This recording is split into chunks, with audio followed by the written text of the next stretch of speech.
So I just played and completed my first ever GameCube game the old-fashioned way on a tube TV, and it was Pikmin 2. This was my very first Pikmin game, and I always thought that they looked cute, so when Z set it up, I picked that to be my first experience. Now, I didn't complete Pikmin 2 fully, as most people probably consider. I paid off the company's debt and got the end credits though, so I'm counting it.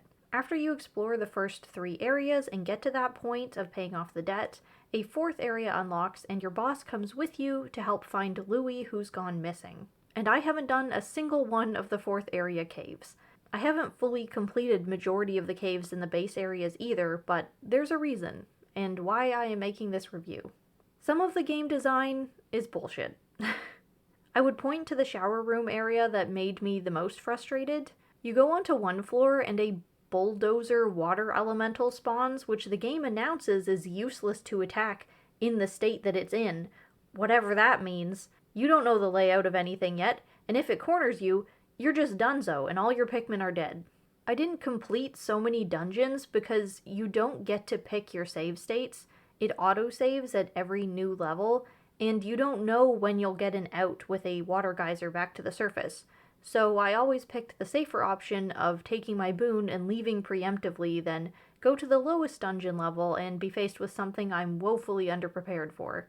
I still managed to complete the base world and pay off my debt with this approach, which I appreciate, but redoing half the dungeon to get to an end that may wipe out my forces was never an incentive that I had.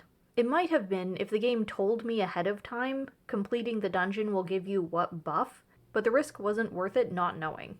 And that's what I assume the dungeons in the 4th world are more like. So I fully unlocked the above ground map and left it at that. Louis be damned. I don't know. It seems like a bit of a dick move to put an item in the game that requires 100 purple Pikmin to lift.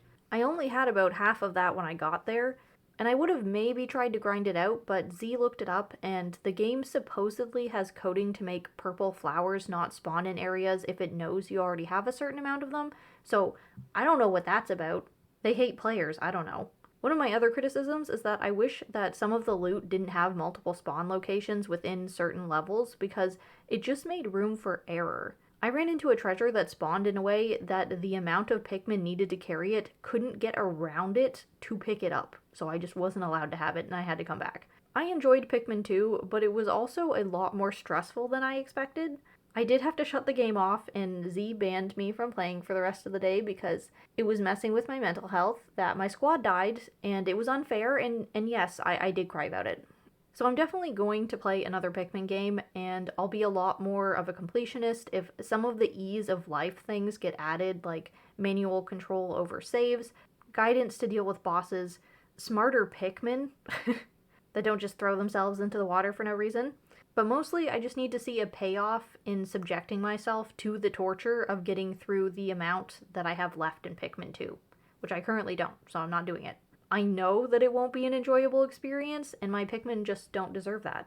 As it is, I give Pikmin 2 a B+, and that's all I've got to say. Bye.